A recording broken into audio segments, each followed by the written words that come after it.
May 2025. Moscow's Red Square is quieter than usual. No columns of tanks. No fighter jets overhead.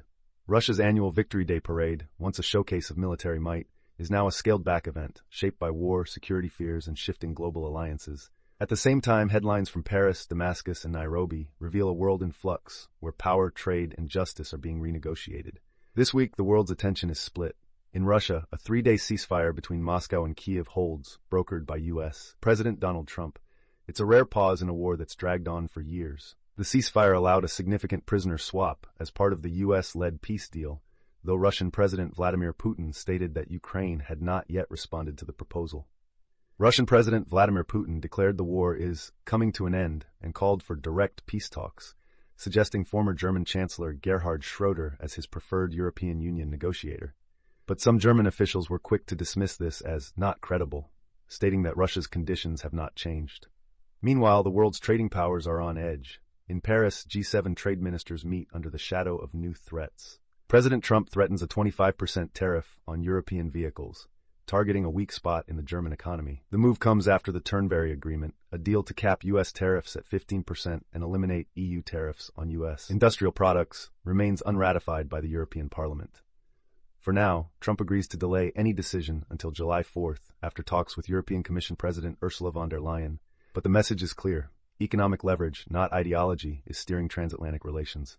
Syria, too, is at a crossroads. For the first time, a Damascus courtroom is charging a top Assad-era official, Atef Najib, with war crimes. Najib is accused of leading the brutal crackdown in Daraa in 2011, which spiraled into civil war. Bashar Assad and other senior figures are being tried in absentia, having fled to Russia after the government's collapse in December 2024. Interim President Ahmed al-Sharaa promises elections within 5 years. The trial signals a new era, but also exposes the fragility of justice in a country rebuilding from ruins. Africa is also seeing new moves. In Nairobi, the Africa Forward Summit brings together around 30 heads of state and government, co-chaired by French President Emmanuel Macron and Kenyan President William Ruto. France is pivoting, courting Anglophone countries like Kenya, South Africa, and Nigeria after withdrawing from the Sahel. The goal, partnerships in trade, security, and green energy. It's a bet on new markets and stability, as France adapts to competition and changing incentives across the continent. What ties these stories together is a world where economic efficiency and geopolitical realism are driving choices.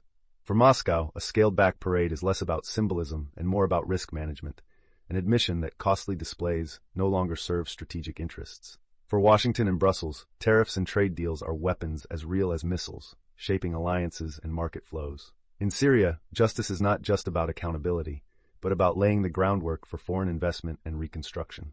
And in Africa, France's new partnerships are a bid to secure access to emerging markets and resources. The risks are clear. The Russia-Ukraine ceasefire could collapse if economic incentives shift. Trade tensions between the U.S. and EU threaten to disrupt global supply chains, especially for the auto industry. Syria's fragile justice process could stall if external actors intervene. France's pivot in Africa could spark new competition and instability if the benefits aren't widely shared. But the world's direction is set by those who understand the power of markets and the logic of incentives. In May 2025, global shifts are accelerating, not just because of politics, but because of the relentless drive for efficiency, profit, and stability. In the end, it's not just who wins on the battlefield or in the courtroom, but who adapts fastest to a world defined by trade, security, and economic opportunity. The stories that define tomorrow are already unfolding today. Subscribe to Today in Context for clear, grounded analysis of the events shaping our world, one story at a time.